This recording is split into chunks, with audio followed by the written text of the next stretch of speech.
بسم اللہ الحمد للہ والصلاة والسلام علی رسول اللہ وعلی آلہ واصحابہ واتباعہ ومن والاہ اما بعد.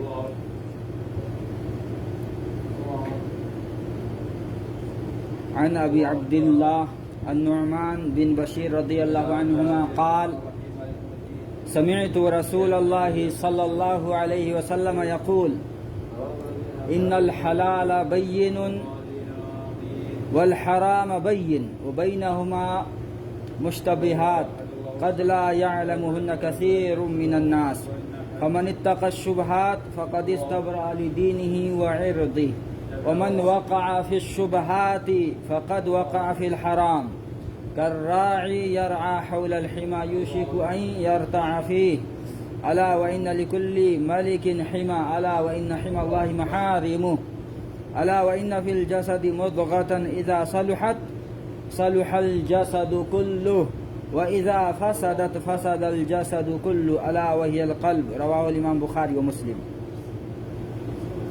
محترم سامعین کرام، ابھی میں نے آپ کے سامنے جو حدیث پیش کی ہے یہ 40 نووی کی تیسری حدیث ہے.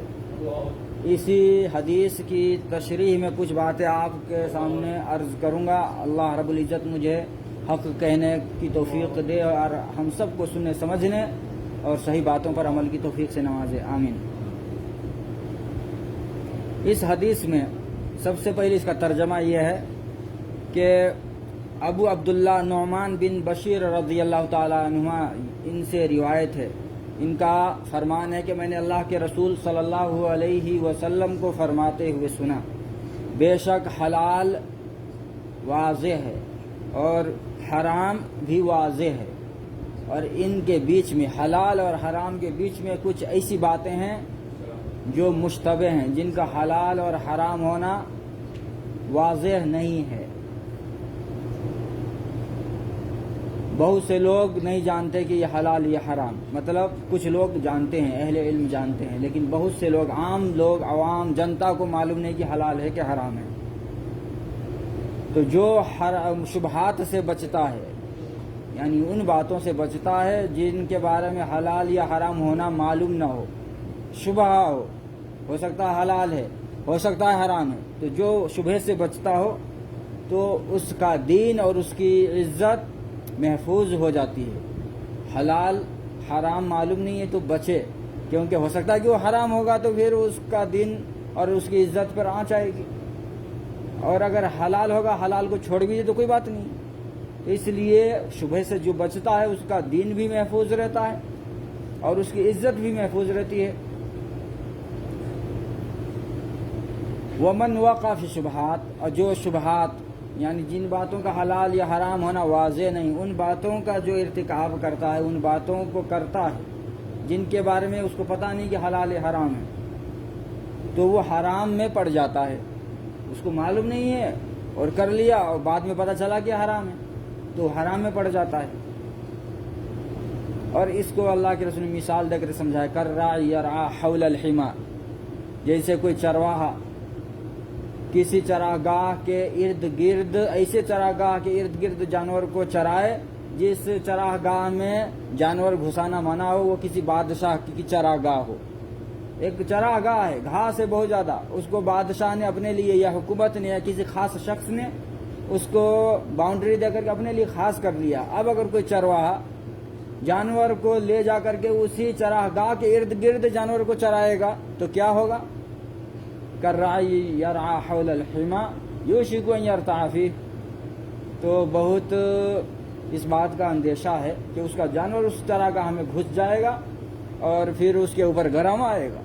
چراگاہ میں گھسانا منع تھا دوسرے جانور کو کیونکہ وہ بادشاہ کے لیے خاص ہے، اور وہ جا کر کے اسی کے ارد گرد چرا رہا ہے. اس میں تو جانور کو نہیں لے جا رہا لیکن ارد گرد قریب میں چرا رہا ہے، تو جانور تو نہیں سمجھے گا، وہ گھس جائے گا اس میں اور پھر اس کو گرامہ دینا پڑے گا، اس کو سزا بھگتنی پڑے گی. تو ایسے ہی جس کو معلوم نہ ہو کہ حلال یا حرام ہے تو اگر اسے نہیں بچے گا تو وہ حرام میں پڑ جائے گا. اس لیے شبہات سے بچنا چاہیے. جس کے بارے میں ہمیں معلوم نہیں ہے کہ حلال یا حرام ہے اس کو بھی چھوڑ دینا چاہیے، نہیں کرنا چاہیے. الا وان حمى اللہ محارمہ، سن لو کہ اللہ تعالیٰ کی جو چراگاہ ہے یا اللہ تعالیٰ کی جو حمى جس کو اللہ نے محمی قرار دیا ہے، جس سے قریب آنا منع کیا ہے، وہ ہے اللہ تعالیٰ کی حرام کردہ چیزیں۔ اللہ نے جن چیزوں کو حرام قرار دیا ہے وہ اللہ تعالیٰ کی محمیاں ہے، یعنی کہ اللہ نے اس کے ارد گرد بھی آنے سے منع کیا ہے، تو اس کے ارد گرد بھی مت جاؤ، قریب بھی مت جاؤ۔ اور ایک اہم بات یہ بھی فرمایا کہ جسم کے اندر ایک گوشت کا ٹکڑا ہے، اگر وہ درست ہو جائے تو پورے جسم کی درستگی اسی پر مبنی ہے، پورا جسم تندرست رہے گا، صحیح سالم رہے گا۔ اور اگر وہ بگڑ جائے تو پورے جسم میں بگاڑ آ جاتی ہے، یعنی بیماری آ جاتی ہے۔ سن لو کہ وہ ہے دل۔ تو دل کے بارے میں اللہ کے رسول نے فرمایا یہ جسم کا ایک گوشت کا ٹکڑا ہے، اگر یہ دل صحیح ہو، اس میں ایمان صحیح ہو، اللہ کا تقوی ہو، پرہیزگاری ہو، تو پھر انسان کا پورا دین صحیح رہتا ہے۔ اور اگر دل بگڑ جائے تو پورا اس کا دین خراب ہو جاتا ہے، یہ تو دینی اعتبار سے۔ اور فزیکلی یا میڈیکلی اعتبار سے بھی اگر آپ دیکھیں تو دل کی بیماری ایسی بیماری ہے کہ جس کی وجہ سے پورے جسم کو بھگتنا پڑتا، پورے جسم بیمار رہتا ہے۔ اگر دل کی بیماری ہو جائے تو پورا جسم اس کا صحیح طور پر کام نہیں کرتا، سارے فنکشنز، سارے سسٹم بگڑ جاتے ہیں۔ اور اگر دل تندرست ہو تو سارے سسٹم چلتے رہتے ہیں، معمولی بیماریاں آئیں گی اور جائیں گی، لیکن دل اگر تندرست ہو تو آدمی تندرست ہے۔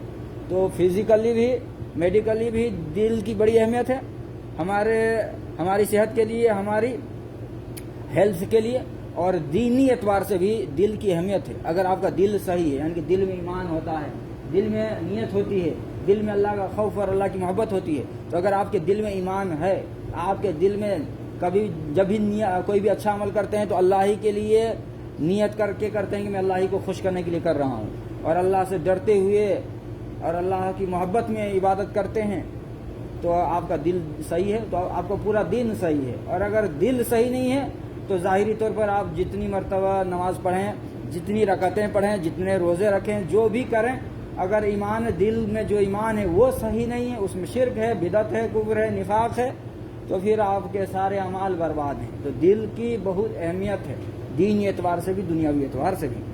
تو اللہ کے رسول نے اس حدیث میں 3 باتوں کا بیان فرمایا۔ ایک تو دین اسلام کے اندر جو چیزیں حلال ہے وہ معلوم ہے کہ یہ چیز حلال ہے، یہ حلال ہے، یہ حلال، یہ حلال ہے، تو آپ حلال کو اختیار کریں، کھانے لگانے میں وہی چیز کریں جو حلال ہے۔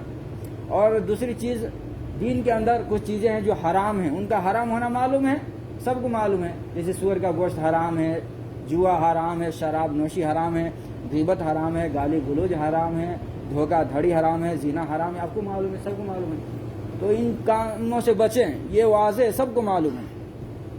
اور کچھ باتیں ایسی ہوتی ہیں جن کے بارے میں ہمیں معلوم نہیں ہوتا ہے، بلکہ عالموں کو، مفتیوں کو یا بڑے بڑے علموں کو معلوم ہوتا ہے، یا جس کو اس کے بارے میں علم حاصل ہے اس کو معلوم ہوتا ہے، اور بہت سے لوگوں کو معلوم نہیں ہوتا ہے، اس کو شک رہتا ہے کہ پتہ نہیں یہ حلال ہے یا حرام ہے۔ تو اس طرح کی کوئی بات آپ کے سامنے آ جائے جس کا حکم آپ کو معلوم نہ ہو تو کیا کرنا ہے؟ نبی نے کیا ہمیں رہنمائی کی ہے کہ جب اس طرح کی کوئی بات آ جائے تو اس کو چھوڑ دو، تاکہ تمہارا دین بھی محفوظ رہے گا، ایمان اور عزت محفوظ رہے گی۔ اور اگر تم شبہات کا ارتکاب کرو گے تو حرام میں پڑ جاؤ گے۔ تو یہ دین اسلام کے جتنے بھی امور ہیں ان کو 3 کیٹیگری میں بانٹ دیا اس حدیث نے: حلال، حرام اور شبہات۔ حلال کو اپنائیں، حرام سے بچیں، شبہات سے بھی بچیں۔ اور علماء سے پوچھ لیں، جب بھی شبہات آئیں تو اپنی طرف سے مت دماغ لگا لیں کہ چلو کر لیتے ہیں، اپنی طرف سے اجتہاد کر کے۔ اجتہاد کرنے کا جن کو حق ہے، علماء جن کو علم حاصل ہے، ان سے آپ پوچھیں، وہ آپ کی رہنمائی کریں گے، پھر ان کی بات پر آپ عمل کر لیں۔ اللہ رب العزت ہم لوگوں کو دین کی صحیح معرفت اور علم عطا کرے، اور علم نافع، عمل صالح سے نوازے، ہمارے گناہوں کو بخش دے، ہماری زندگی میں برکت عطا کرے، ہماری پریشانیوں کو دور کر دے، اس مصیبت، اس بیماری کو اللہ رب العزت اٹھا لے، آمین۔ وصلی اللہ وسلم وبارک علی نبینا محمد۔